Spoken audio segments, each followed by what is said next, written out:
Bienvenidos al curso Estudios en Ecología y Evolución utilizando ArcGIS 10. En esta primera clase vamos a conocer la importancia de los SIG en nuestro día a día, no solo en el ámbito de estudio de este curso. ¿Alguna vez os habéis preguntado por qué son tan importantes los SIG? ¿Por qué son tan utilizados en distintas ciencias, ramas o disciplinas?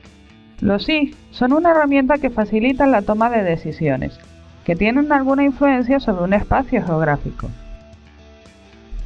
Manejan información espacial y nos permiten determinar patrones o características del territorio que no pueden ser determinados a simple vista. Por este motivo son utilizados para planificar o tomar decisiones. Sus aplicaciones son infinitas, siempre y cuando exista una componente geográfica o espacial. Pero realmente, ¿qué hacen los SIG para que sean una herramienta tan importante en la toma de decisiones territoriales?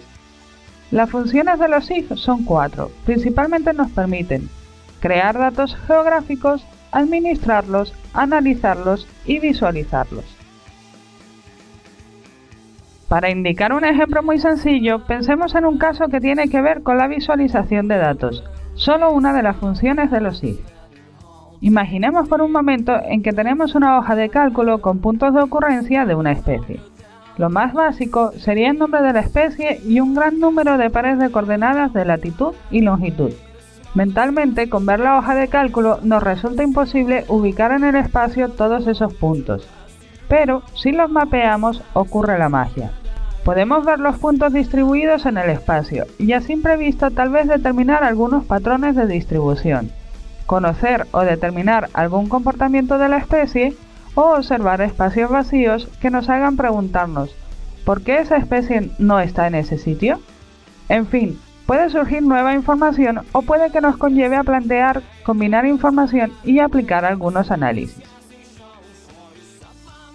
Aunque se tiene la percepción de que los SIG son implementados únicamente para la creación de cartografía, en realidad es solo una de sus funciones, ya que todos los resultados los mostraremos en mapas temáticos o informes.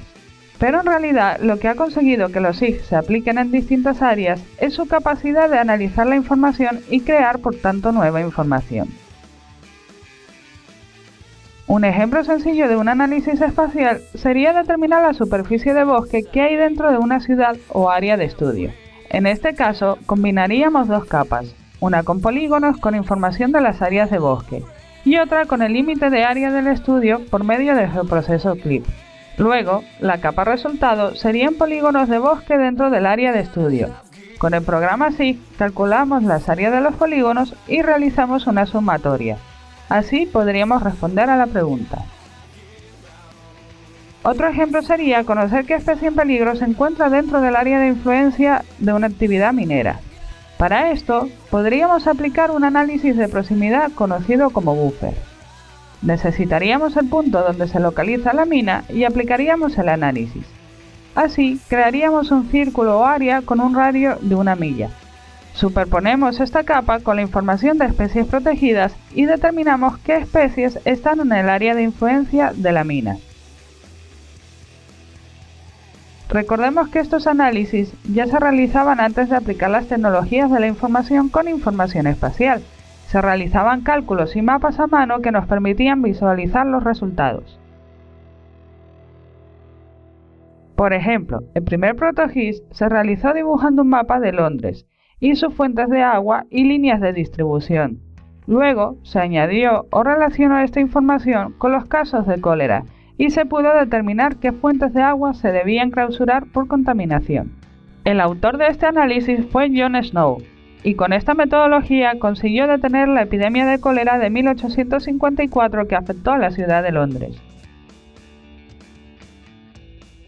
Ahora, para indicar un ejemplo real donde se utilizaron las tecnologías de la información para resolver un problema territorial, vamos a conocer el caso del incendio en el Parque Nacional de Yosemite. Este parque fue afectado por un gran incendio forestal en agosto del 2013. Se calculó que la superficie afectada era el equivalente a 15 veces la superficie de la isla de Manhattan, siendo el cuarto incendio más grande de la historia de California. Aquí vamos a plantearnos dos preguntas. ¿Cómo pueden ayudar los SIG en este caso? ¿Y qué pasos debo seguir para resolver un problema así? El primer paso será establecer qué preguntas o problemas quiero resolver y qué información necesito y debo crear para resolverlas. Algunas preguntas que nos podríamos realizar en este caso de un incendio forestal dentro de un espacio protegido son: ¿cuál es la superficie de bosque afectada? ¿Qué bosques o especies han desaparecido dentro del parque? ¿Dónde y con qué especies forestales puedo recuperar la zona?